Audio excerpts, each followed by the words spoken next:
Kejaksaan Agung terbitkan 3 sprindik terkait kasus dugaan korupsi dan TPPU mantan Jampitsus Febri Adriansyah. Dalam sprindik baru, Febri berstatus sebagai saksi.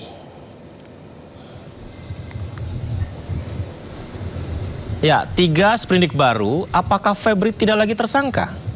Pemirsa, penerbitan sprindik dilakukan setelah Korps Adi Aksa menerima berkas perkara dari Kortas Polri. Kapus Penkum Kejagung Anang Supriyatna menyebut sprindik pertama terkait Tipikor dan TPPU untuk PT Krakatau. Sprindik kedua terkait Tipikor Batu Bara. Sprindik ketiga terkait Tipikor TPPU Asabri. Jadi Asabri, Batu Bara, dan PT Krakatau. Kapus Penkum menjelaskan usai terbitnya 3 sprindik baru ini, segala tindakan yang bersifat pro justisia sudah beralih ke penyidik kejaksaan. Meski demikian, penerbitan sprindik baru tidak serta-merta mengukuhkan kembali status tersangka yang sebelumnya ditetapkan Polri. Penyidik Kejagung juga tetap berkoordinasi dengan Polri dan KPK serta Komisi 3 DPR juga ikut mengawasi proses penyidikan. Salam sejahtera, Om Swastiastu, Namo Buddhaya, Salam Kebajikan. Telah dilakukan penyerahan sejumlah barang bukti terkait dengan kasus dugaan tindak pidana korupsi dan TPPU dalam 3 perkara dari penyidik Polri kepada penyidik di Kejaksaan Agung. Dan saat ini Kejaksaan Agung telah menerbitkan sprindik sebanyak 3 sprindik.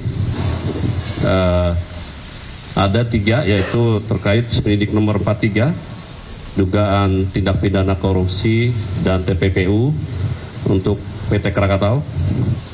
Yang kedua sprindik nomor 44, tetap sangka itu kan dikeluarkan dari sana ya. Nah tentunya kita pelajari, nanti penyidik ini kita buka, kita pelajari dulu berdasarkan barang-barang bukti yang ada, juga sambil berlanjut ini, termasuk nanti kan kita belum menerima, ini yang baru kita terima kan dokumen-dokumen, belum barang bukti, nanti juga tersangka kita terima. Kita bentuk tim khusus, ini terdiri dari 9 orang. Yang jelas sebagian besar penyidik-penyidik ini yang berasal mantan alumni KPK, jaksa-jaksa yang pernah bertugas di KPK. Penyidik gabungan Kortas Tipikor Polri dan Ditreskrimsus Polda Metro Jaya kembali mendatangi Kejaksaan Agung untuk menyerahkan sejumlah barang bukti terkait kasus korupsi yang menjerat ex-Jampitsus Febri Adriansyah. Sekitar pukul 11 siang tadi, mobil iring-iringan polisi tiba di gedung Bundar Pitsus Kejagung. Dari dalam mobil, penyidik mengeluarkan 3 box kontainer besar bertuliskan barang bukti LP1 PT KNI. Selain itu, penyidik juga mengeluarkan 3 buah bingkai besar yang dibungkus kain. Ya, Anda bisa lihat ya, dikeluarkan dari dalam mobil, beberapa box-box yang dibawa. Barang-barang ini kemudian langsung dimasukkan ke dalam gedung Pitsus.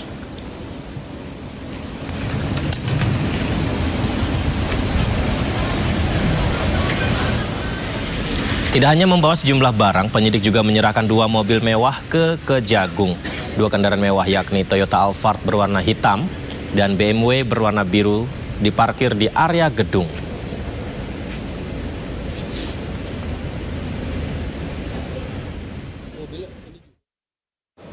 Sebelumnya penyidik gabungan Korps Pemberantasan Tindak Pidana Korupsi Polri dan Ditreskrimsus Polda Metro Jaya datangi gedung pidana khusus Kejaksaan Agung Selasa siang.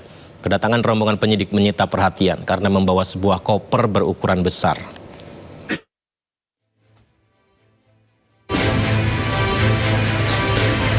Penyidik gabungan Kortas Tipikor Polri dan Ditreskrimsus Polda Metro Jaya mendatangi gedung Jaksa Agung Muda Tindak Pidana Khusus Selasa siang untuk menyerahkan barang bukti terkait kasus korupsi yang menjerat ex-Jampitsus Febri Adriansyah. Rombongan penyidik tiba di gedung Bundar atau Gedung Pidana Khusus Kejaksaan Agung menggunakan sebuah minibus dengan nomor polisi khusus milik kepolisian. Rombongan pun langsung memasuki gedung melalui pintu belakang. Salah satu penyidik membawa sebuah koper besar dengan tulisan BAP dan Mindik LP01 dan LP02 yang diduga berisi dokumen penyidikan. Sementara itu, polisi menggandeng Federal Bureau of Investigation atau FBI dan Kedutaan Amerika Serikat dalam mengusut 3 kasus korupsi yang menyeret mantan Jampitsus Kejagung Febri Adriansyah. Sejumlah personel FBI Amerika Serikat hadir di gedung Ditreskrimum Polda Metro Jaya. keterlibatan FBI untuk mengecek barang bukti dolar yang disita polisi. Selain FBI, Polri juga menggandeng kedutaan besar Amerika dan juga Singapura. Jadi nanti akan dilakukan uji terkait tentang Singapura dolar, US dolar dari FBI dan kedutaan Amerika, termasuk dari kedutaan Singapura dan Bank Indonesia. Kami akan sampaikan pada teman-teman sekalian secara berkala. Tadi dari teman kita dari Pegadaian Pusat sudah menyampaikan, nanti hasilnya dari 74 lempeng ini akan disampaikan hasilnya kepada teman-teman sekalian. Ini merupakan suatu proses dalam penyerahan penanganan perkara lanjutan yang ditangani oleh Joint Investigasi kepada Kejaksaan Agung. Meski kini sudah ditetapkan sebagai tersangka kasus korupsi dan tindak pidana pencucian uang, hingga kini ex-Jampitsus Febri Adriansyah belum juga ditahan. Dari Jakarta, Tim Liputan iNews melaporkan. KPK telah menerima permintaan secara lisan untuk melakukan supervisi terhadap kelanjutan penyidikan perkara yang menyeret ex-Jampitsus Febri Adriansyah. Meski sudah koordinasi, KPK menilai masih terlalu dini mengambil alih kasus ini.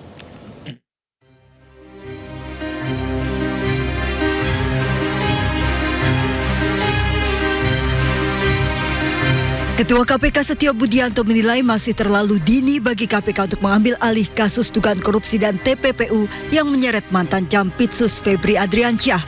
Kasus yang awalnya ditangani Kortas Tipikor Polri kini sudah dialihkan ke Kejaksaan Agung.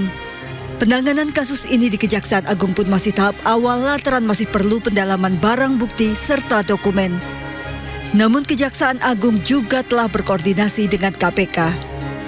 Ya, saya kira terlalu dini ya. Itu kan masih berproses di Kejaksaan Agung.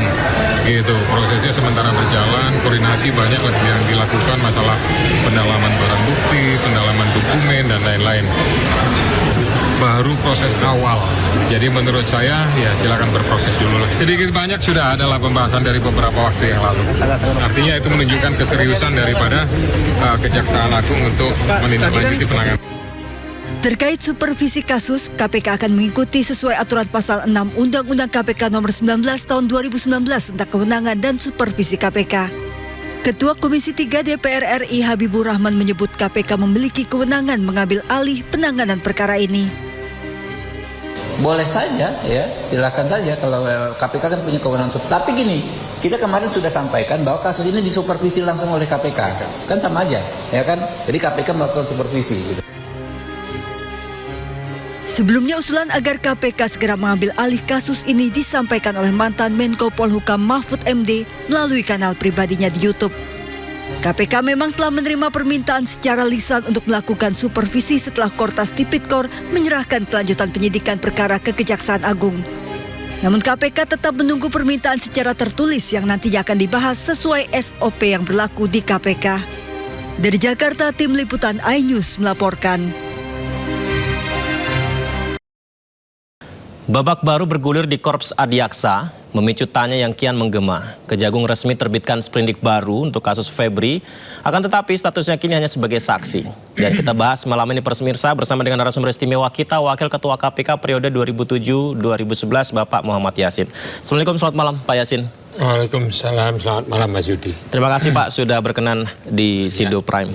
Kemarin kan sempat dialog beberapa kali Pak ya tentang kasus ini begitu Pak, dan yang ramai dibicarakan termasuk saya juga tanya kepada dari Komisi Kejaksaan adalah soal ini dari polisi ke kejaksaan apakah pelimpahan, apakah pengalihan begitu. Nah, saya luput nih Pak Yasin tentang ketika ini diambil alih dari awal oleh kejaksaan, apakah statusnya berubah jadi saksi lagi atau langsung meneruskan tersangkanya, karena faktanya sekarang saksi Pak ex-Jampitsus.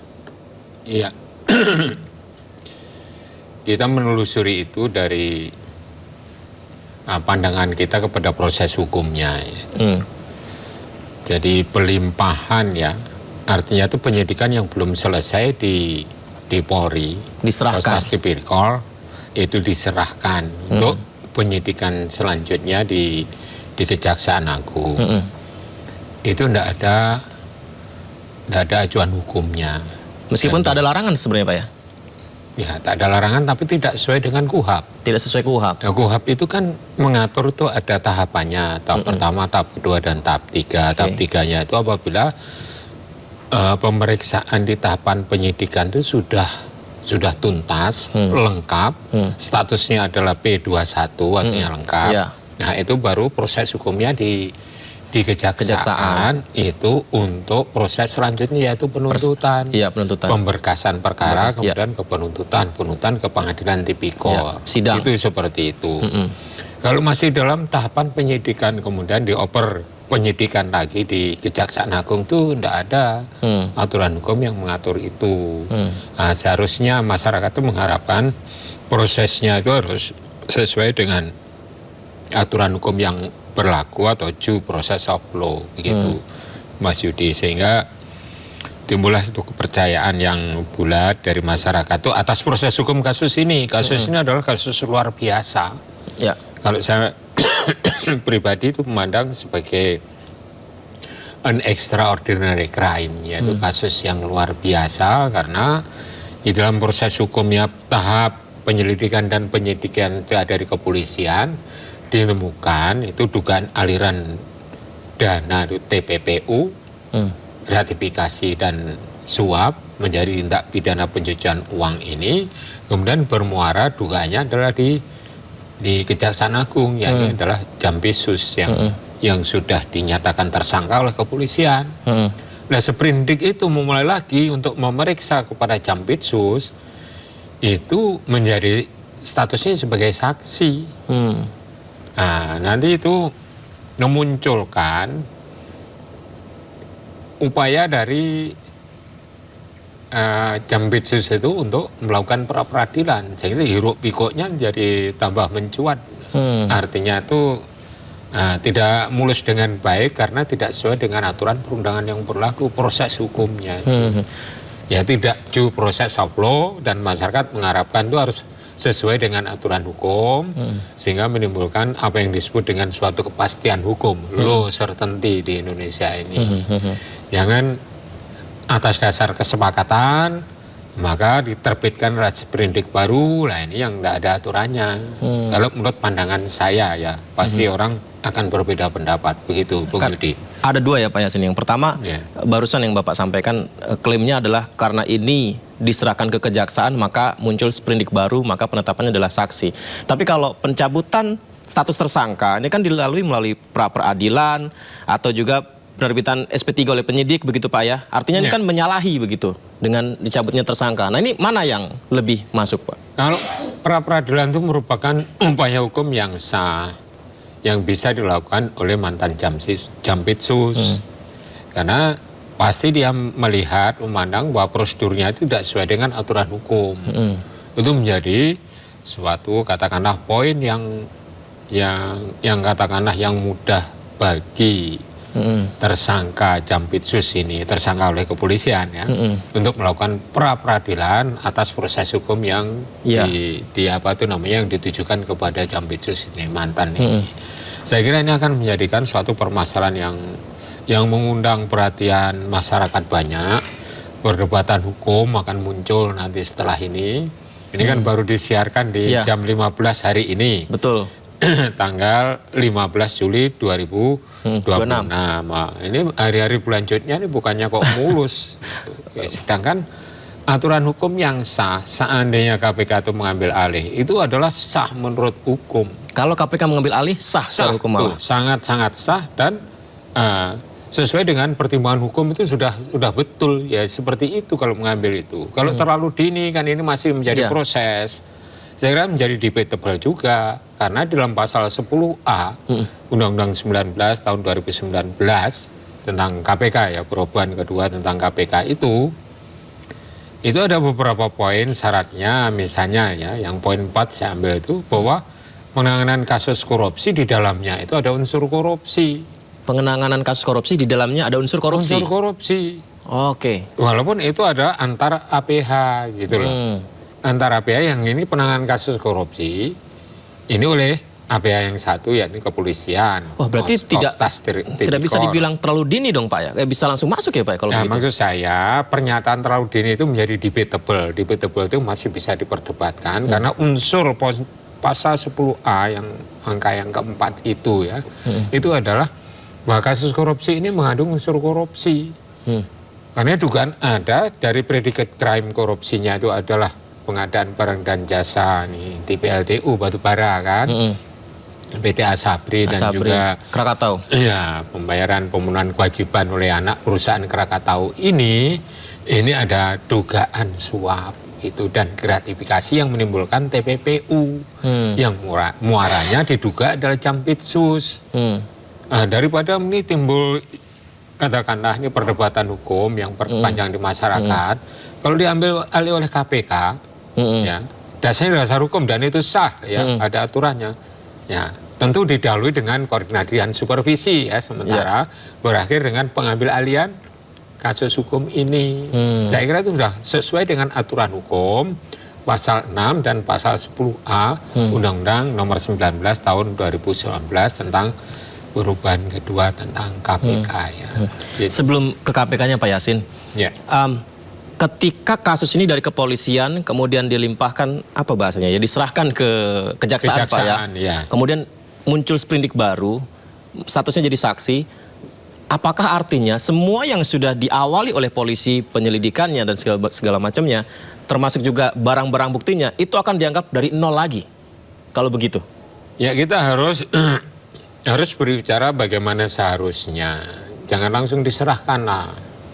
Jadi diselesaikan di kepolisian, kemudian tuntas, P21 itu tahap ketiganya itu dalam KUHAP-nya itu seperti itu. Baru diserahkan kejaksaan melakukan pemberkasan, kalau sudah P21, nah, kemudian diteruskan ke pengadilan tipikor. Itu seperti itu. Kalau yang ini belum tuntas di kepolisian, kemudian diserahkan kejaksaan seperti yang kita ceritakan tadi, kemudian oleh kejaksaan dikeluarkan sprindik baru, terus kemudian dasarnya adalah nota kesepakatan, itu tidak ada acuan hukumnya, makanya timbul perdebatan hukum. Ya, ada yang kejaksaan menganggap sah. Nah, kalau dikaitkan dengan aturan hukum yang lain, KUHAP khususnya itu bertentangan atau tidak sesuai dengan aturan yang ada dalam KUHAP itu. Ya, itu artinya sprindik baru itu barang-barang buktinya baru lagi untuk mencari, dikumpulkan lagi, bisa saja seperti itu potensinya ya Pak ya? Yang ya 74 bisa saja kilogram diserahkan, dari kepolisian diserahkan, yaitu barang bukti diserahkan kepada kejaksaan. Oke. Tapi mekanisme itu tidak diatur dalam suatu aturan perundangan. Ada suatu yang dilanggar, apa risikonya, potensinya? Pra-peradilan. Kalau pra-peradilan menang, ya akan tambah lagi, tambah lama. Bisa saja diteruskan kembali oleh kejaksaan, tapi kan ya hiruk pikuknya tambah panjang, gitu aja. Baik, Pak, untuk memperdalam kasus ini sebenarnya Pak, ketika masyarakat banyak mencurigai aktivitas kegiatan bisnis begitu Pak ya, yang sepi katanya begitu Pak ya, tapi ternyata menguntungkan dengan skala besar, kemudian ditemukan berkilogram-kilogram emas, ada ratusan miliar di rumah, apakah itu sudah 100% dianggap ada sesuatu yang salah di situ Pak? Ada TPPU di situ? Ya, pasti itu. Kontas tipikor itu sudah menelusuri itu. Jadi tidak serta-merta. Kan sudah berani menetapkan tersangka. Dua alat bukti sudah ada kan. Dari saksi-saksi yang banyak yang diperiksa. Kemudian memberikan keterangan yang artinya itu yang saling melengkapi. Artinya itu bersesuaian lah itu dalam istilah hukumnya.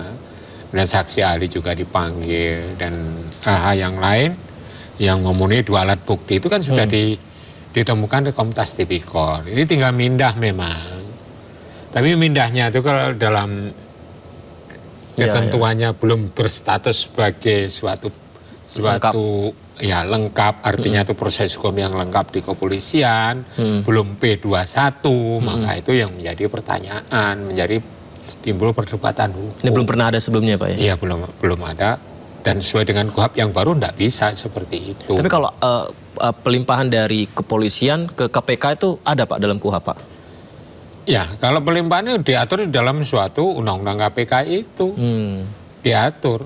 Ya sesuai dengan ketentuan di KUHP bahwa yang mengambil alih itu berdasarkan pasal 10A, misalnya kasus korupsi, yaitu yang diajukan oleh suatu pengaduan tapi tidak ditindaklanjuti. Kemudian melindungi pelaku yang sebenarnya. Terus kemudian proses hukumnya berlarut-larut tanpa alasan yang jelas. Terus kemudian ada intervensi dari pihak eksekutif, legislatif, dan yudikatif. Juga ada apa itu namanya kasus korupsi yang proses hukumnya itu mengandung unsur korupsi. Itu aja dianalisis dari aspek itu aja sudah mencukupi. Dari yang Bapak sebutkan tadi, nggak ada ya yang langsung ke kejaksaan dari awal lagi Pak ya? Ya, nggak ada yang dari kejaksaan awal lagi gitu loh. Statusnya baru tersangka menjadi saksi lagi. Bukan diperiksa sebagai tersangka, tapi diperiksa sebagai saksi. Timbul perdebatan hukum. Harapan masyarakat tentunya, sebagai saya, sebagai masyarakat biasa, itu mengharapkan bahwa proses hukumnya itu harus ditempuh melalui proses hukum sesuai dengan ketentuan peraturan perundangan yang berlaku, ya KUHP, undang-undang kepolisian, undang-undang kejaksaan, nah undang-undang KPK juga ada. Kalau proses ambil alih itu hanya KPK yang punya kewenangan untuk mengambil alih kasus korupsi dengan kriteria yang saya sebutkan tadi. Dan salah satu itemnya itu tidak usah dianalisis panjang lebar, itu sudah ada unsur korupsi kok. Penanganan Meskipun kasusnya itu. Nanti dari saksi bisa saja perkembangan sprindik hasil penyelidikannya menetapkan ex-Jampitsus jadi tersangka juga Pak ya? Iya, tapi kan menjadi peluang untuk mengajukan pra-peradilan. Menjadi peluang. Misalnya pra-peradilan yang juga dimenangkan oleh Jampitsus mantan itu nah, bisa saja ditersangkakan tadi. Tapi ini keruwetan yang seharusnya tidak harus terjadi seperti itu. Bila itu semua itu berkoordinasi dan supervisi, kemudian hasilnya adalah silakan diambil alih. Itu lebih enak. Jadi ada perdebatan hukum. Kalau kemarin kan lebih efisien, ada yang bilang seperti itu Pak, lebih efektif karena toh ujung-ujungnya ketika P21 juga di kejaksaan kan gitu Pak. Yang sekarang terjadi sekarang ini, sprindik 3, sprindik baru, kemudian dari saksi lagi, ini apakah efisien? Ya kalau di KPK kan nggak ada melibatkan kejaksaan lagi kalau sudah dilimpahkan. Karena KPK mempunyai kewenangan penyidikan dan penuntutan. Sehingga pemberkasannya juga lebih cepat, tidak harus tinggal melengkapi itu sudah biasa, itu dilengkapi dengan meminta ya barang bukti yang perlu dilengkapi di dalam suatu proses persidangan pun itu bisa dimintakan oleh KPK ke pihak kejaksaan dan atau ke kepolisian. Itu baik. Mas Yudi. Pak, satu lagi Pak, ini mumpung ada Pak Yasin, saya ingin tanya soal modus menyembunyikan tindak pidana pencucian uang, menyembunyikan uang Pak. Itu seperti apa Pak dari koruptor-koruptor ini Pak? Ya, biasanya tidak melalui suatu perbankan atau lembaga lain. Tidak melalui perbankan? Tidak melalui perbankan menyembunyikannya, disembunyikan di suatu tempat seperti yang terjadi di Rumah di Mewah Sentul, kemudian kafe, di money changer, kemudian di rumah. Berarti itu udah memenuhi semua itu Pak ya? Ya seperti itu modus yang sekarang. Jadi tidak melibatkan financial institution sebagai intermediary untuk menyimpan atau untuk mengamankan uangnya. Mengapa Pak tidak melibatkan perbankan? Kan terikot perbankan maupun lembaga asuransi, lembaga misalnya investment misalnya, atau insurance itu harus melaporkan semua transaksinya itu kepada PPATK. Nah, dari situ kan ketahuan ya duit dari mana. Ada kecurigaan karena PPATK adalah mengikuti uang atau follow the money. Mengapa saya tanya ini Pak Yasin? Karena ketika konferensi pers setelah penggeledahan itu diakui bahwa ini bisa dicek, uang tersebut ada yang punya, emas tersebut ada yang punya, rumah tersebut ada yang punya, bisa dicek. Nah kalau memang semuanya bisa dicek, apakah? Ya, dicek itu artinya itu kan pengakuan yang mereka menjadi tersangka itu. Artinya pengakuan Jampitsus ya biar saja dia menyampaikan seperti itu. Nanti proses hukum, pemanggilan saksi-saksi, barang bukti yang lain yang dikumpulkan oleh kepolisian kita kan tidak tahu.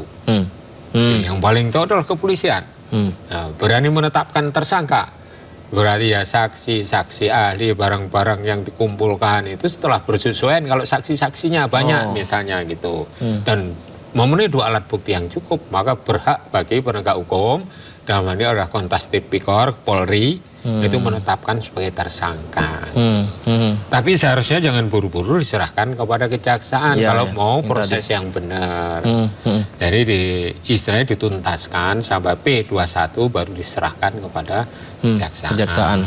Misalnya penyerahan, dikira udah P21, oh ternyata masih kurang, kejaksaan bisa menyarankan untuk melengkapi apa. Serahkan kembali kejaksaan, akhirnya P21. Itu yang proses yang benar. Nah, di dalam proses itu KPK bisa saja melakukan koordinasi dan supervisi atas proses itu. Itu sudah biasa dilakukan. Bukan berarti merecoki, artinya apapun harus mengikuti kehendak KPK. Enggak seperti itu ya? Ya, keputusan tetap di kejaksaan. Supervisi itu kan hanya untuk mempermudah proses.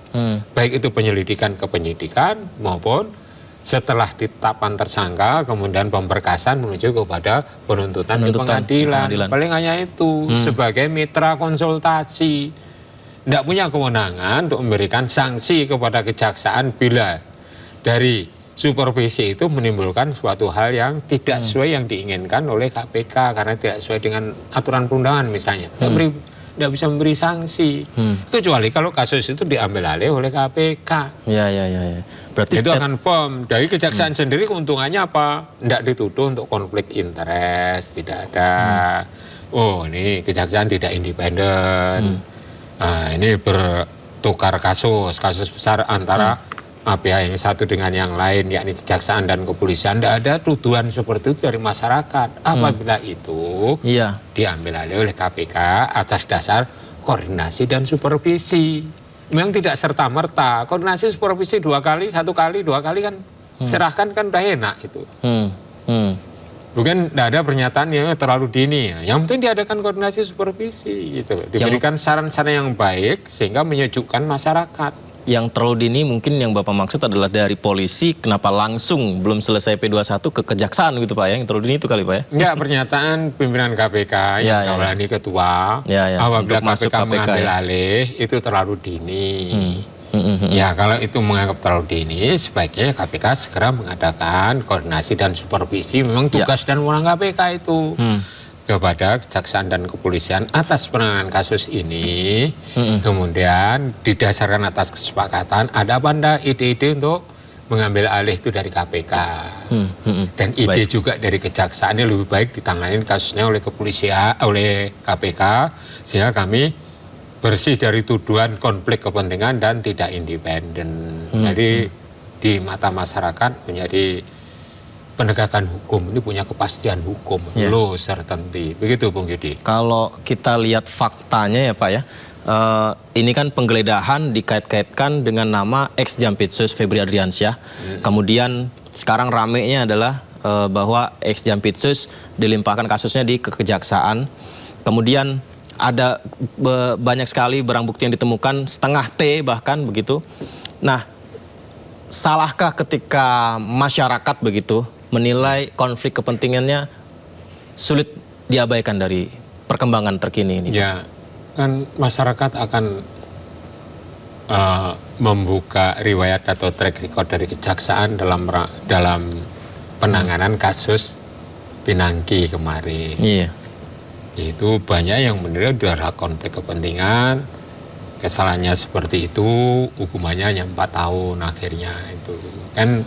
Jadi ada semacam ini ada konflik kepentingan karena ada korp adiaksa, kecenderungannya akan meringankan korpnya apabila menghadapi kasus hukum. Itu tidak bisa terlepas dari dugaan masyarakat.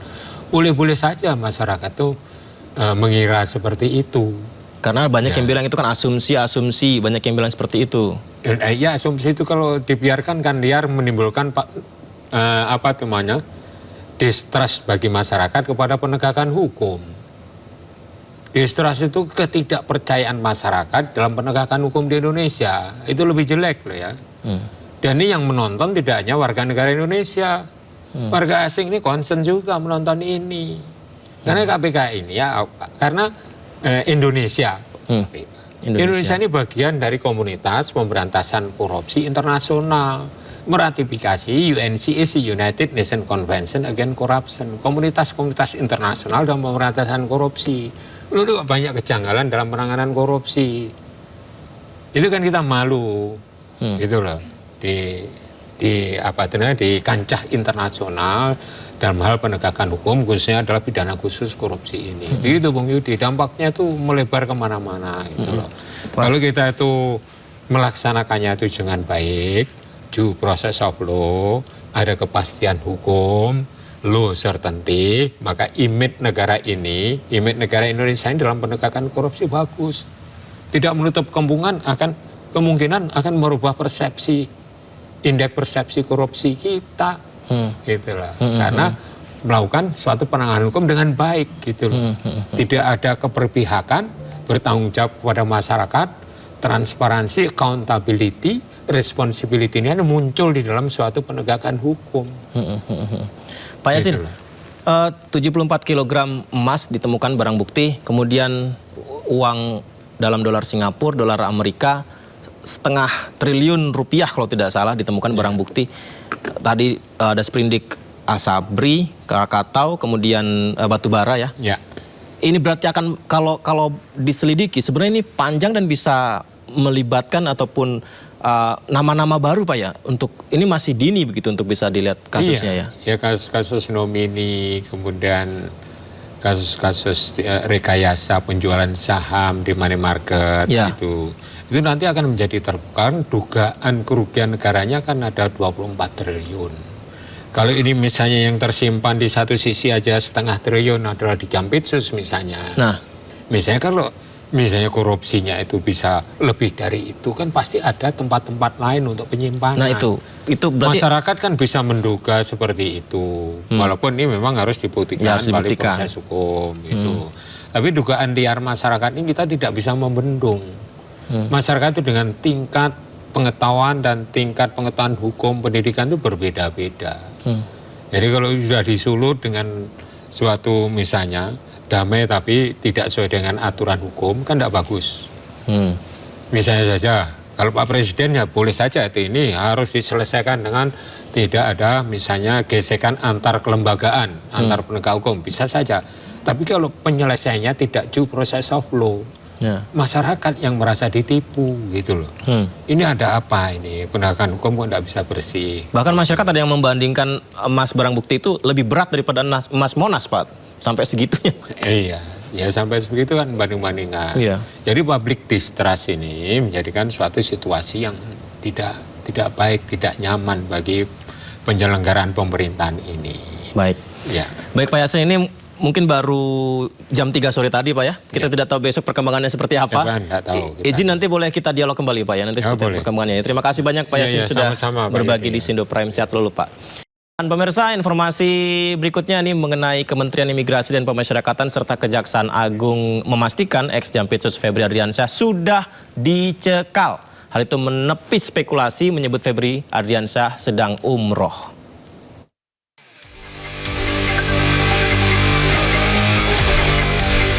Menteri Imigrasi dan Pemasyarakatan RI Agus Andrianto memastikan Febri Adriansyah dicekal selama 20 hari sesuai permintaan Polda Metro Jaya. Nantinya durasi pencekalan bisa bertambah jika ada permintaan dari Kejaksaan Agung. Langkah pencegahan yang diterapkan saat ini bersifat sementara, sejalan dengan permintaan awal Polda Metro Jaya sebelum berkas perkara dialihkan. Sementara ya 20 hari sesuai permintaan dari Polda Metro Jaya. Sekarang kan sudah diserahkan ke Kejaksaan penanganannya. Kita tunggu nanti setelah 20 hari nanti akan ada permintaan lagi dari Kejaksaan. Pencekalan itu masanya 6 bulan ya Pak, ini kenapa 20 hari Pak pertimbangan? Ya karena masih sementara ya, kemarin yang diajukan oleh Polda Metro Jaya, jadi kita kasih 20 hari. Kita tunggu dari Kejaksaan, oke? Usai rumahnya digeledah dan ditetapkan sebagai tersangka, keberadaan mantan Jampitsus Febri Adriansyah pun menjadi tanda tanya. Terlebih hingga saat ini Febri belum juga ditahan. Namun Kepala Pusat Penerangan Hukum Kejaksaan Agung Anas Supriyatna memastikan Febri berada di Indonesia. Dan terkait dengan yang disampaikan terkait dengan inisial FA itu, yang jelas yang bersangkutan masih ada di Indonesia tidak keluar negeri, dan kooperatif, dan dalam pantauan penyidik. Nggak benar itu. Gimana mau umroh? Sudah dicekal oleh penyidik semula juga. Kami pastikan ada di Indonesia, tidak di luar negeri, dan sudah dicekal. Dan dalam pantauan penyidik juga. Sebelumnya, Kementerian Imigrasi dan Pemasyarakatan resmi mencekal Febri Adriansyah dan Don Rito berpergian ke luar negeri usai keduanya ditetapkan sebagai tersangka dugaan korupsi dan tindak pidana pencucian uang. Dari Jakarta, tim Liputan iNews melaporkan. Ya, setelah sebelumnya ex-Jampitsus ditetapkan sebagai tersangka korupsi dan pencucian uang, DPR didesak untuk segera mengesahkan RUU perampasan aset. Komisi 3 DPR pun menjawab proses penyusunan undang-undang tengah dipercepat.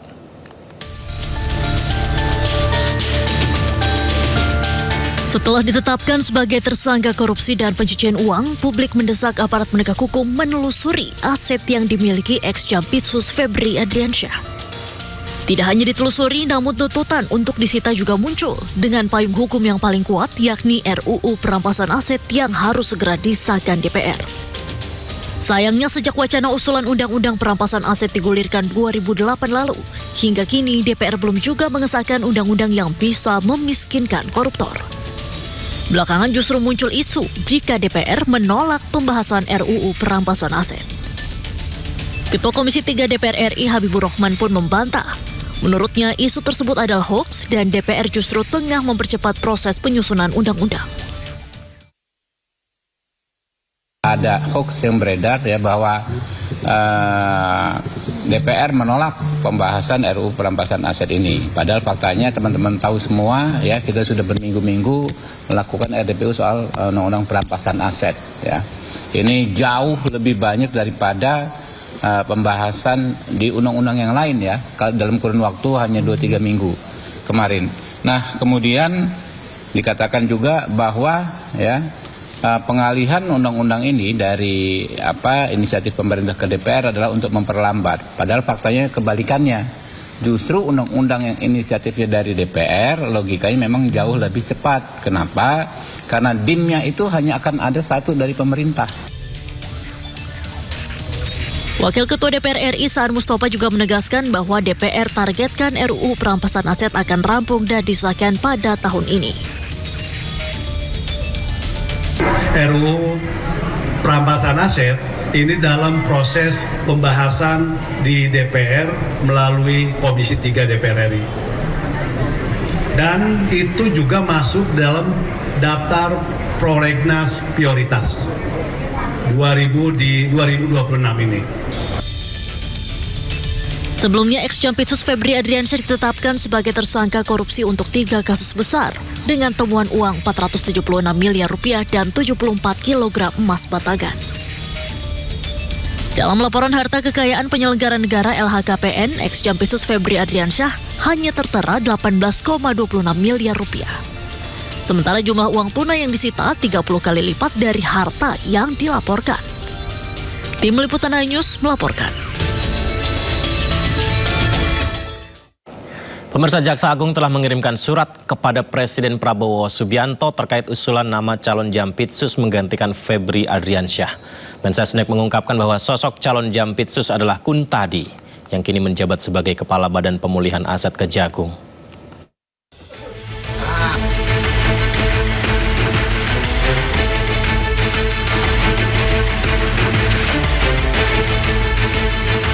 Usai Jampitsusnya jadi tersangka kasus mega korupsi, Jaksa Agung ST Burhanuddin telah mengirimkan surat kepada Presiden Prabowo Subianto terkait usulan nama calon Jaksa Agung Muda bidang tindak pidana khusus atau Jampitsus menggantikan Febri Adriansyah.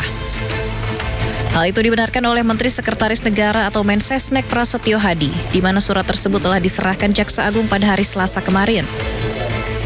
Mensesnek juga mengungkapkan bahwa sosok pengganti Febri Adriansyah sebagai Jampitsus adalah Kuntadi. Per kemarin hari Selasa tanggal 14, Jaksa Agung telah secara resmi mengirimkan surat kepada Bapak Presiden untuk mengajukan usulan nama pengganti pejabat Jaksa Agung Muda Tindak Pidana Khusus yang beberapa waktu yang lalu mengajukan pengunduran diri, dan kami mohon waktu untuk memprosesnya karena memang ada mekanisme istilahnya adalah TPA ya.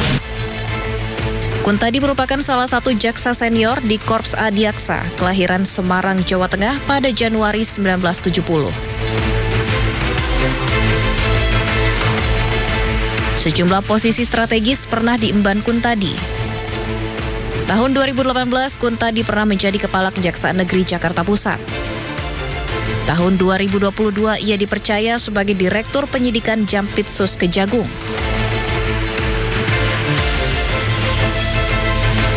Tahun 2025, Presiden Prabowo menunjuk Kuntadi sebagai Kepala Badan Pemulihan Aset Kejaksaan Agung.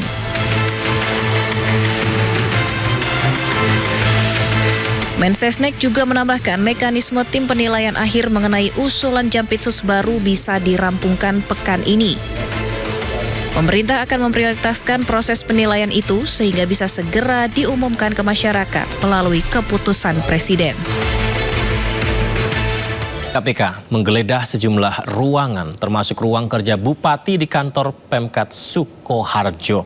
Penyidik membawa sejumlah koper yang diduga sebagai barang bukti baru.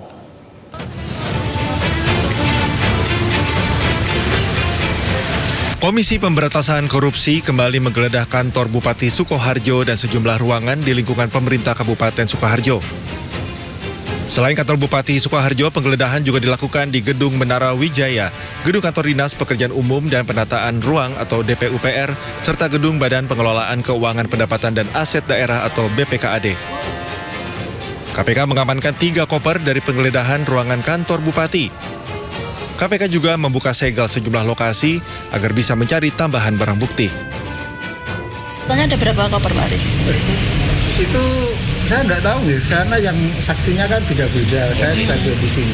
Tapi sepertinya memang mau ke sana itu tadi bawa koper gitu loh, tapi dapat barang bukti atau enggak kan? Bisa tadi kopernya kosong atau. Dari jam berapa tadi? Tadi saya terima dengan Pak. Penyegelan sudah lepas Pak, itu sudah bisa digunakan atau? Sudah. Intinya tadi. Sudah bisa digunakan? Iya, pesan saya Pak, ini ruang sudah selesai, bisa dibersihkan, bisa digunakan. Penggeledahan ini merupakan penyidikan lanjutan dalam kasus dugaan pemerasan yang dilakukan oleh Bupati Sukoharjo Etik Suryani. Dari Sukoharjo, Jawa Tengah, Dia Sintia, iNews melaporkan. Kita ke kasus lainnya, sidang pra-peradilan yang diajukan Roy Suryo kembali digelar. Sidang hari ini beragendakan pembuktian dari Polda Metro Jaya sebagai termohon yang juga menghadirkan saksi ahli.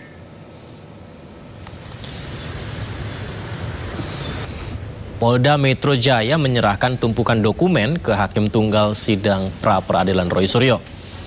Tumpukan dokumen itu menjelaskan daftar barang bukti yang dimiliki polisi dalam menetapkan Roy Suryo sebagai tersangka. Selain menyerahkan dokumen, Polda Metro Jaya juga menghadirkan ahli hukum pidana Erdianto Effendi untuk memperkuat argumentasi polisi terkait keabsahan penetapan tersangka Roy Suryo.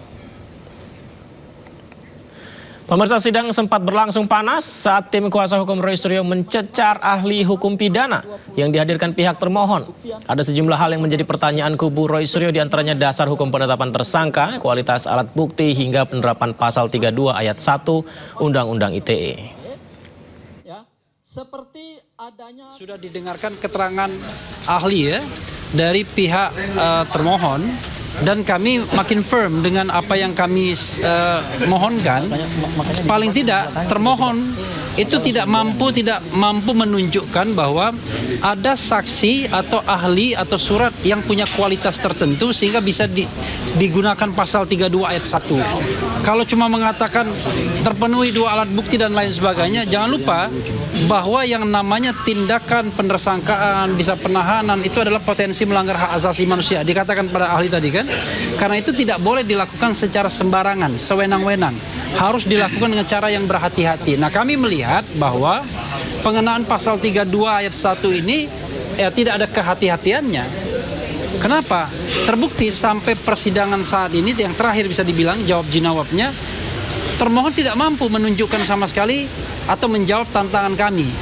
bukti-bukti seperti apa yang punya kualitas untuk menggunakan atau digunakannya pasal 32. Sebanyak 15 teman masa kuliah Presiden ke-7 RI Joko Widodo akan dihadirkan menjadi saksi di persidangan kasus ijazah dengan terdakwa Roy Suryo dan Dr. Tifa. Hal ini diungkap Ketua Umum Peradi Bersatu Ade Darmawan saat menyambangi kediaman Presiden ke-7 RI Joko Widodo di kawasan Sumber Solo, Jawa Tengah. Ade mengatakan saksi-saksi yang akan dihadirkan adalah rekan satu angkatan, satu fakultas, bahkan teman satu kelas Joko Widodo saat kuliah di UGM. Para saksi yang akan hadir bukan merupakan perintah Joko Widodo, melainkan inisiatif sendiri dari teman-temannya.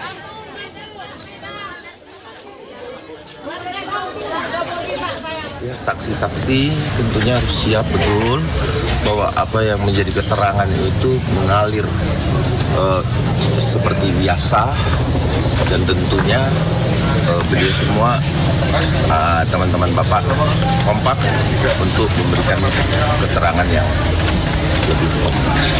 Dan tentunya apa yang diberikan keterangan di penyidik sampai pengadilan itulah yang akan kita sampaikan bahwa hal ini kan kita lihat betul-betul terjadi storyteller yang ditata rapi.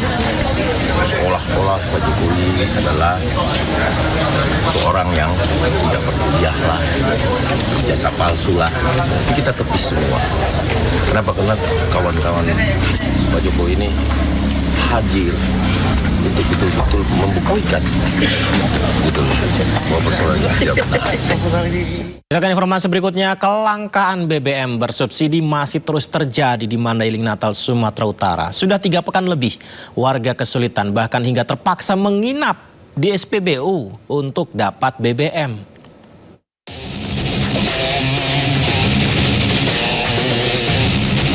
Antrian kendaraan mengular sepanjang 2 km di salah satu SPBU di Mandailing, Natal, Sumatera Utara. Sebagian kendaraan ini telah antre sejak semalam hingga harus menginap demi mendapatkan solar. Kelangkaan BBM jenis solar maupun Pertalite sudah terjadi sejak 3 pekan terakhir. Kelangkaan disebabkan pengurangan pasokan dari Pertamina. Nah, biasanya kita kan pemesanan dalam 1 hari 24 nih. Mungkin ada pengurangan stok ataupun karena dari depot Sibolga kita kurang tahu, Pak. Jadi pemesanan kita setiap hari 16 ton. Jadi udah berapa lama ini antri-antri begini aja terus? Selama ini antrian kita udah dalam 1 minggu ini begini terus antrian solar kita. Habis nih tiap hari? Habis, Pak. Sebagian warga bahkan mengeluhkan aktivitas mereka menjadi terganggu. Ini Bang begini aja, Bang. Ya, sekitar 3 mingguan lah. 3 minggu ya, Bang. Kalau abang gini antri-antri terganggu nggak, Bang, kerjaan kita gini? Oh, jelas lah terganggu, Pak. Habis waktu ya, Bang? Habis waktu. Warga berharap pemerintah segera turun tangan mengatasi masalah ini. Ahmad Hussein Lubis, iNews melaporkan. Semoga sekarang BBM lancar di Sumatera Utara dan seluruh Indonesia ya untuk pembagiannya. Karena sebelumnya pemirsa sejumlah warga sempat mengeluhkan kelangkaan BBM di SPBU Kota Medan, Sumatera Utara. Akibatnya warga mengantri dari sore hingga malam hari. Ini kau enak tidur-tidur, Lil. Nah, ini yang juga sempat ramai kemarin, sejumlah truk-truk besar mengantri panjang semalaman hingga pagi hari tadi di kawasan Medan. Kondisi terpantau di SPBU Pajak Sore Jalan Jamin Ginting, kemudian SPBU Pos Jalan Jamin Ginting, SPBU Laucih Jalan Jamin Ginting, Kecamatan Medan Tuntungan. Akibatnya antrian panjang terjadi, bahkan sopir-sopir mematikan mobilnya. Ini seperti parkir ya, padahal ini ngantri BBM pemirsa. Karena antriannya tak kunjung mereda, sopir mematikan mobilnya. Kami mati nggak tidur.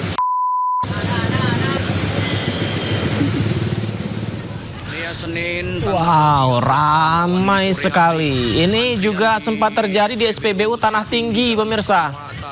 Di jam 18.42 ini. Seperti inilah situasinya, ribuan pengendara motor yang antri panjang karena BBM tak kunjung datang.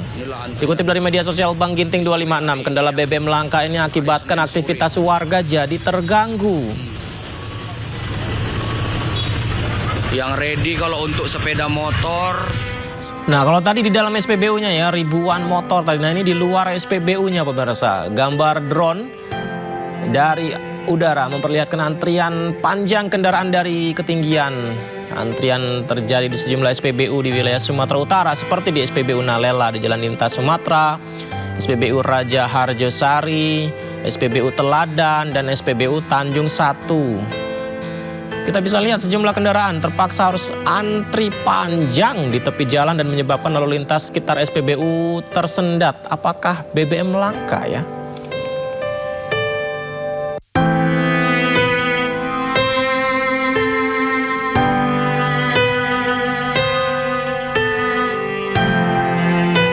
Ya, situasi tersebut membuat banyak warga di Sumatera mengeluh dan juga geram. Bagaimana tidak?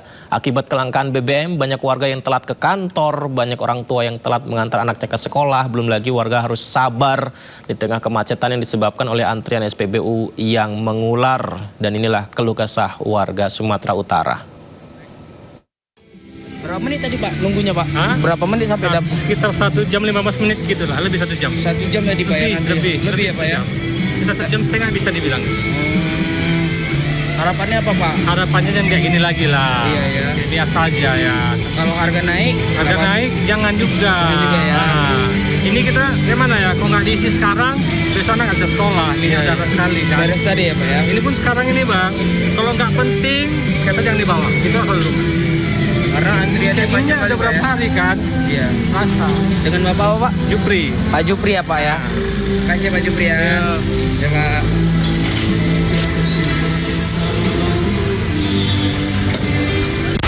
Guys, ini ya guys, ini ada SPBU di Jalan Dendang, Kelurahan Dendang, Kecamatan Setabat, Kabupaten Langkat guys. Nah, ini dia.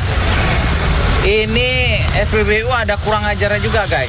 Ini pertama kali aku pagi tadi subuh udah ngisi, udah ngantri. Ternyata udah giliran kita ngantri sampai hampir 1 jam, sampai ke pompanya habis katanya. Dah, pulanglah saya kan. Sekiranya jam-jam 10 tadi saya balik lagi ngantri.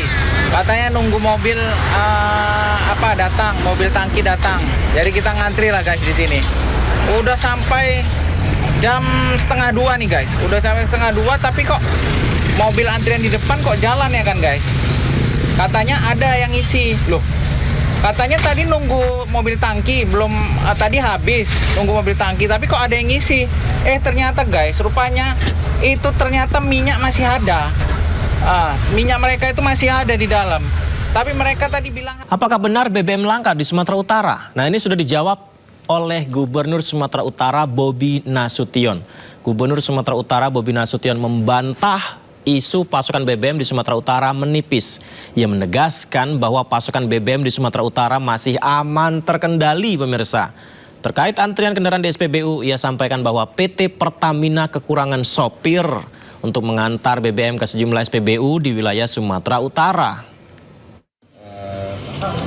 Kami sudah cross check, yang disampaikan Pertamina sebenarnya bukan kelangkaan BBM-nya, tapi yang langka katanya itu adalah pengemudi yang ngantar BBM-nya. Jadi distribusinya persoalannya karena driver yang bawa truk BBM-nya itu kemarin kalau nggak salah disampaikan tadi itu terjadi pemberhentian massal sehingga banyak truk pengangkutnya tangki pengangkutnya tidak bisa beroperasi. Namun tadi kami sudah koordinasi, saya minta dari dinas kami berkoordinasi dengan Pertamina dan juga dengan teman-teman TNI Polri. Kami dari TNI Polri dan pemerintah juga siapkan driver dan tim pengamanannya untuk bisa menggantikan sementara para driver yang hari ini belum selesai perekrutannya. Jadi kami minta mulai malam ini nanti tim dari TNI Polri sudah ready untuk jumlah personilnya, jumlah driver yang dibutuhkan sama Pertamina. Ini nanti sedang koordinasi sampai hari ini, masih jam ini masih koordinasi berapa yang dibutuhkan, yang pasti dari teman-teman TNI Polri dan kami dari pemerintah siap untuk mengcovernya sementara. Itu sampai kapan Pak katanya? Ya itu tanya mereka ya, karena itu kan mereka bagaimana cara regulasi mereka meng-hire driver dan segala macam itu internal ya, kami nggak mau ikut campur di sana. Yang pasti jangan sampai masalah internal mereka mengganggu kehidupan masyarakat yang ada di Sumatera Utara. Jadi kami minta tadi ya kalau hal seperti itu kami minta tolong diinformasikan. Udah tahu dampaknya seperti itu tolong diinformasikan. Kalau perlu backupan dari kami sampaikan gitu loh. Jangan udah kejadian kayak gini baru disibuk-sibuin. Kita minta tadi seperti itu. Pak, ada imbauan nggak untuk masyarakat Pak? Karena kan ada juga yang panik buying gitu Pak. Yang buat panik buying itu kan Pertamina-nya. Ya, harusnya persiapan tadi ya, kalau masalah operasional mereka harusnya disampaikan dulu lah kepada pemerintah daerah, kepada teman kita semua yang ada di sini, Forkopimda. Kalau memang ada persoalan yang bisa kita backup, pasti kita backup. Nah, kalau masalah stok tadi kami sampaikan, tadi tanya aman, bahkan mau yang dari tadi disampaikan stok yang dari Jakarta kan dikirim lagi. Nah, persoalan tadi saja masalah supir tadi. Pak, artinya mulai malam ini yang mengantar minyak itu petugas kepolisian dan TNI apa ya? Pokoknya sampai dengan hari ini kami minta disiapkan tim dan dari TNI Polri untuk menjadi infrastrukturnya pemerintah. Satu, apa itu infrastruktur apa? Untuk menyampaikan barang-barang yang bantu sosial, kemudian barang-barang subsidi, semua nanti melalui Koperasi Desa Merah Putih. Tadi diputuskan sudah. Kedua, Kopdas itu nanti dia akan menjadi off-taker. Kalau harga yang sudah ditetapkan oleh pemerintah seperti gabah masih di bawah harga pasar. Ini Pak Yandri sama Pak Anu ada? Menteri Koperasi? Menteri Koperasi ada nggak? Ada. Sudah ada? Sudah duluan ya. Jadi satu saya ulangi ya, Koperasi Desa Merah Putih sebagai infrastruktur pemerintah nanti menyalurkan bantuan seluruh bantuan, kemudian juga menyalurkan seluruh barang-barang subsidi. Ya, itu. Nomor dua, dia sebagai off-taker. Kalau harga seperti gabah, jagung dan lain di bawah harga yang sudah ditentukan pemerintah, maka koperasi dia bisa off-taker sebagai pembeli dari produk-produk pertanian yang sudah ditentukan harganya oleh pemerintah. Nomor satu itu ya, Koperasi Desa Merah Putih. Nomor dua tadi mengenai MBG akan menyelesaikan persoalan-persoalan yang selama ini menjadi hambatan atau penyalahgunaan. Kami minta waktu satu bulan, ya, 1 bulan lagi, 1 bulan untuk menyelesaikan, merapikan. Setelah itu langkah-langkah berikutnya kami akan laporkan Bapak Presiden untuk nanti diputuskan, diberi arahan seperti apa keputusan akhirnya. Tetapi kami akan mengkaji lebih mendalam 1 bulan dari hari ini. Saya kira 2 itu yang penting kami putuskan pada malam hari ini. Terima kasih. Selamat. Dalam 1 bulan itu penegasan apa aja, Pak? Banyak ya, yang penyalahgunaan, kemudian titik-titik yang sudah layak menerima, kemudian sudah begitu banyak titik yang sudah ditentukan tetapi belum ada SPPG-nya, ada yang sudah membangun tapi belum ada, banyak hal ya. 1 bulan ini kita akan paparkan kepada Bapak Presiden untuk nanti diambil keputusan yang tepat seperti apa seharusnya. Saya kira demikian ya, terima kasih. Baik. Apa?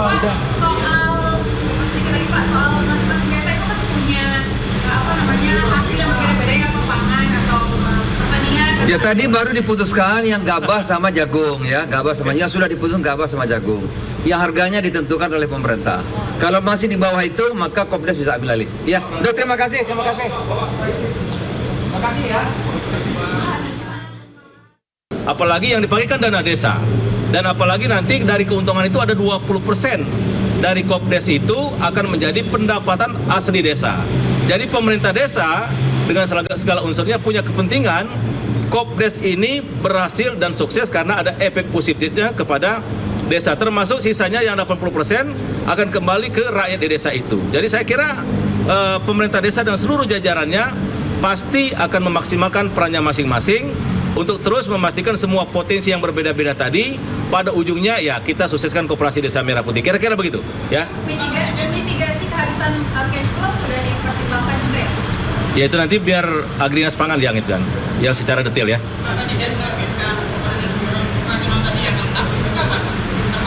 Kami besok akan melaksanakan seminar nasional bersama 10 asosiasi kepala desa, asosiasi desa di Taman Mini. Pesertanya dari seluruh Indonesia yang saya sebutkan tadi, dari unsur para kepala desa, dari unsur BPD, Badan Pemusatan Desa, dari unsur perangkat desa, dari unsur para mantan kepala desa dan gerakan masyarakat desa. Jadi dari 38 provinsi kami undang semua perwakilannya, termasuk para kepala daerah, kemudian pengurus koperasinya dan lain sebagainya. Termasuk pihak kampus kami undang, sehingga ini forum resmi pertama. Forum resmi pertama publik untuk menyampaikan mungkin masukan atau saran pendapat untuk mencari yang terbaik bagaimana pola kerjasama antara semua pihak yang sekali lagi diinisiasi oleh 10 asosiasi desa. Jadi besok kami akan melaksanakan seminar nasional KDKMP di Taman Mini. Jadi ini untuk publik, sehingga nanti akan kami persilakan forum untuk mendapatkan gambaran yang jelas, karena pembicaraan dari Kementerian Koperasi, dari Agrinas Pangan yang diberi mandat 2 tahun untuk melakukan operasi KDKMP, kemudian dari pihak Pak TNI dan lain sebagainya. Intinya kami ingin semua ini benar-benar kita kawal, dan kami pastikan kerjasama dengan 10 asosiasi ini terus akan kami jadikan sebagai kolaborasi yang terbaik, sehingga masyarakat desa, perangkat desa itu benar-benar ikut terus-menerus melaksanakan, mengawasi dan menikmati hasil dari program Bapak Presiden. Saya kira itu ya. Besok pagi. Pak, boleh sedikit Pak, langkah apa sih Pak yang disiapkan sama pemerintah agar penyelenggaraan Kopdes ini dapat berjalan profesional dan tanpa penyelewengan Pak? Karena berkaca dari program sebelumnya MBG ini tentu sangat disayangkan. Jadi mungkin ada langkah mitigasi dari awal supaya kejadian yang serupa tidak terulang di salah satu program orientasi Presiden ini Pak. Ya, kalau detailnya besok kita akan sampaikan ya. Operasionalisasi Kopdes itu bagaimana, kemudian rantai pasoknya bagaimana, pembagian sisa hasil usahanya bagaimana. Semuanya itu akan kita detailkan sesuai dengan jobdesk masing-masing. Maka besok kami laksanakan seminar nasional, biar itu menjadi informasi itu menjadi milik publik ya. Siapapun bisa mengakses. Di samping kami seminar, itu akan kami siarkan melalui live streaming dan sebagainya. Kami buka seluas-luasnya Green Design besar Koperasi Desa Merah Putih, termasuk operasionalisasinya. Besok akan secara detail ya. Besok Mas. Migran Indonesia, di mana disampaikan bahwa besok seminar nasional dengan asosiasi desa, unsur kepala desa, perangkat desa dan lain-lain, pengurus koperasi dan forum kampus untuk bisa membahas mengenai ke depan seperti apa percepatan dari Koperasi Desa Merah Putih. Sebelumnya juga disampaikan dari Menko Pangan Zulkifli Hasan, pemirsa. Ini menarik ya, terkait dengan bahwa akan ada penyaluran seluruh produk barang subsidi pemerintah di sana. Kita akan nantikan selengkapnya seperti apa. Dan ini sebelumnya Presiden Prabowo Subianto telah memanggil sejumlah menteri ke Istana Presiden Jakarta untuk hadir dalam rapat terbatas yang membahas percepatan operasional Koperasi Desa Merah Putih. Ya, sebelum konferensi pers tadi, pemirsa, kita bisa lihat ya, Hasan Nasbi juga datang, sejumlah menteri, kepala lembaga yang terlibat dalam pelaksanaan program Koperasi Desa Merah Putih untuk memenuhi undangan Presiden. Melalui program ini, pemerintah menargetkan Koperasi Desa menjadi sentra distribusi kebutuhan pokok, penyaluran pupuk dan energi, layanan keuangan, hingga memasarkan hasil pertanian produk UMKM. Rapat terbatas jadi bagian dari upaya pemerintah memastikan sinergi antar kementerian agar program Koperasi Desa Merah Putih dapat berjalan efektif, pemirsa. Sore Pak.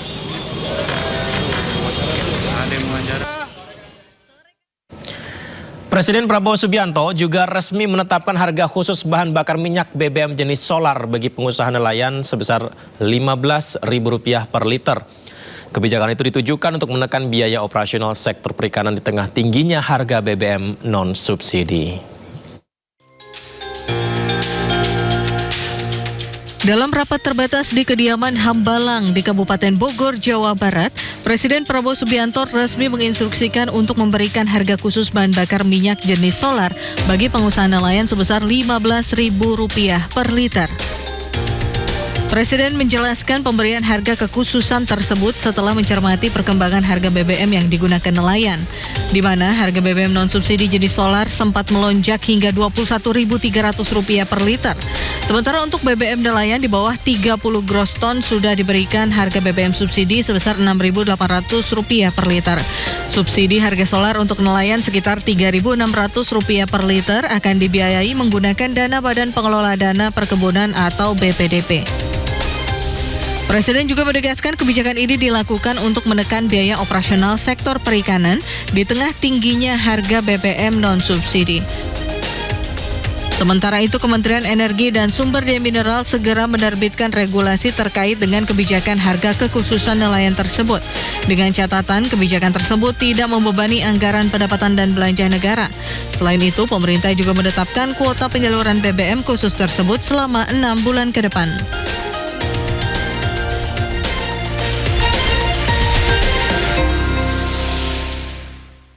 Pemirsa, Bank Indonesia mencatat utang luar negeri Indonesia periode Mei 2026 tercatat sebesar 444,4 miliar dolar Amerika Serikat, di mana posisi utang luar negeri pemerintah tercatat sebesar 217,3 miliar dolar Amerika atau secara tahunan tumbuh 3,7%.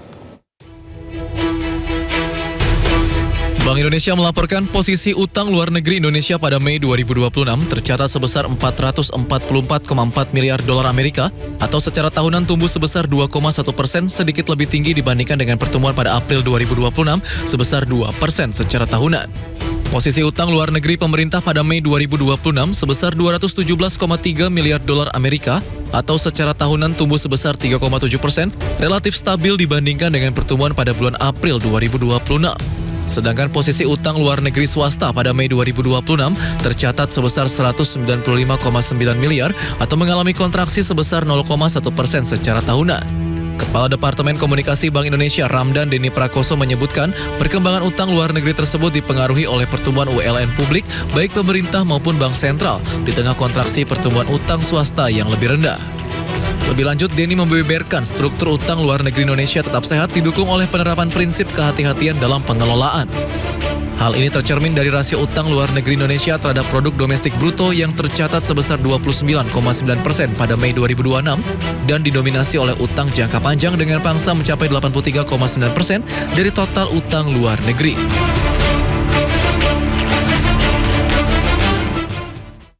Menteri Keuangan Purbaya Yudi Sadewa mengatakan pemerintah telah menyerahkan rancangan undang-undang tentang pertanggungjawaban atas pelaksanaan APBN tahun anggaran 2025 kepada DPR RI sebagai bentuk akuntabilitas pengelolaan keuangan negara. Menkeu mengklaim APBN tetap berfungsi sebagai shock absorber untuk meredam dampak ekonomi global. Pemerintah menyatakan pelaksanaan anggaran pendapatan dan belanja negara atau APBN 2025 mampu menjaga stabilitas ekonomi nasional di tengah ketidakpastian global. Hal itu tercermin dari pertumbuhan ekonomi yang tetap mencapai 5,11%, disertai inflasi yang terkendali dan membaiknya sejumlah indikator kesejahteraan masyarakat. Menteri Keuangan Purbaya Yudi Sadewa mengatakan pemerintah telah menyerahkan rancangan undang-undang atau RUU tentang pertanggungjawaban atas pelaksanaan APBN tahun anggaran 2025 kepada DPR RI sebagai bentuk akuntabilitas pengelolaan keuangan negara. Menurutnya, laporan keuangan pemerintah kembali memperoleh opini wajar tanpa pengecualian atau WTP dari Badan Pemeriksa Keuangan, sekaligus mempertahankan capaian tersebut selama 10 tahun berturut-turut sejak 2016.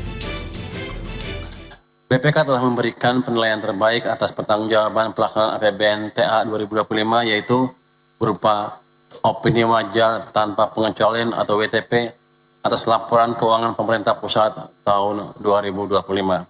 Dengan ini, pemerintah telah berhasil mempertahankan opini WTP untuk 10 kalinya secara berturut-turut sejak LKPP tahun 2016. Capaian ini mencerminkan komitmen pemerintah dalam menjaga transparansi dan akuntabilitas pengelolaan keuangan negara. Purbaya menjelaskan APBN tetap berfungsi sebagai shock absorber untuk meredam dampak perlambatan ekonomi global, ketegangan geopolitik, dan meningkatnya fragmentasi perdagangan dunia. Sinergi kebijakan fiskal dan moneter dinilai mampu menjaga momentum pertumbuhan ekonomi meski tekanan eksternal meningkat.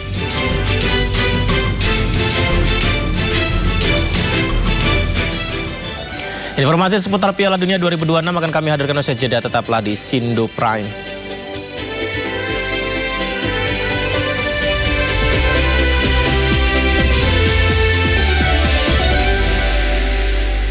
Berkelas. Hasil gelar perkara. Semuanya lengkap di sini. Sindo News TV, Beyond Headlines.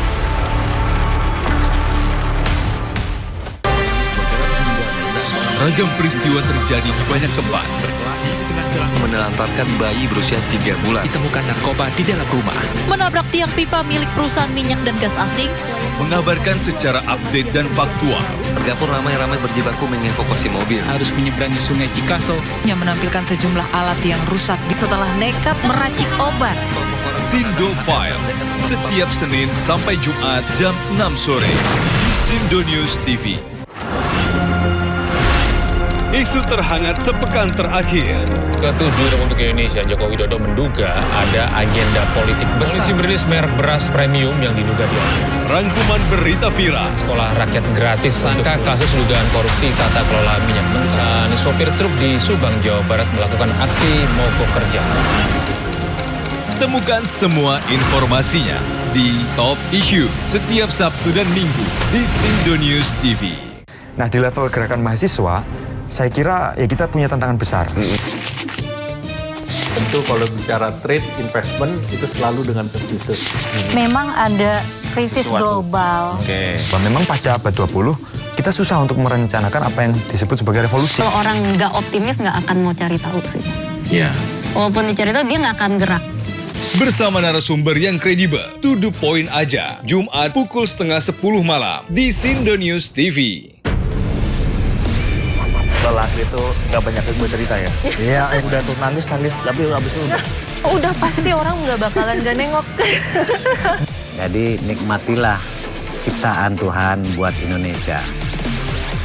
yang utama ya body dulu lah, lempeng body dulu. AC dingin. Ya nanti rasain sendiri deh. Capeknya dan gak ada ujungnya. Teknologi jalan terus.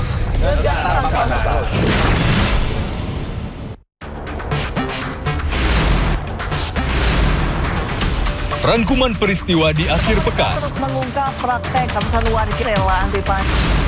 Melihat pemberitaan dari banyak sisi. Prabowo Subianto juga untuk menyerap gabah kering panen petani. Faktanya juga bahwa beliau masih dalam pemulihan. Ini harus diperbaiki gitu ya.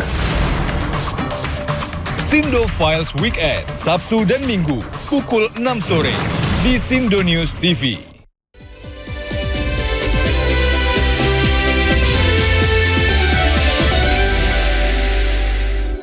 Amerika Serikat melancarkan serangan udaranya ke Pulau Kish di Iran. Serangan ini dikonfirmasi oleh CENTCOM sebagai upaya lebih melemahkan kemampuan Iran dalam menyerang pelayaran komersial. Ya, pemirsa, seperti Anda saksikan ini, kobaran api terlihat dalam video usai serangan udara Amerika Serikat. Tidak ada korban jiwa atas serangan, di mana ledakan juga terdengar di Pulau Qesem, serta beberapa ledakan di wilayah barat kota Bandar Abbas.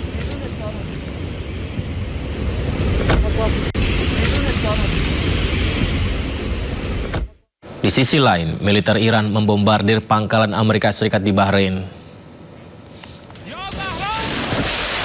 Rudal dan drone dikerahkan Iran menggempur pusat komunikasi satelit dan fasilitas perumahan pasukan AS di pangkalan Jubair di Bahrain.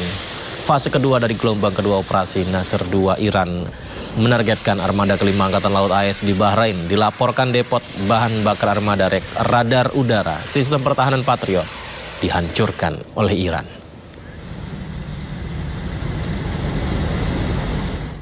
Selain Bahrain, militer Iran juga menyerang pangkalan AS di Yordania.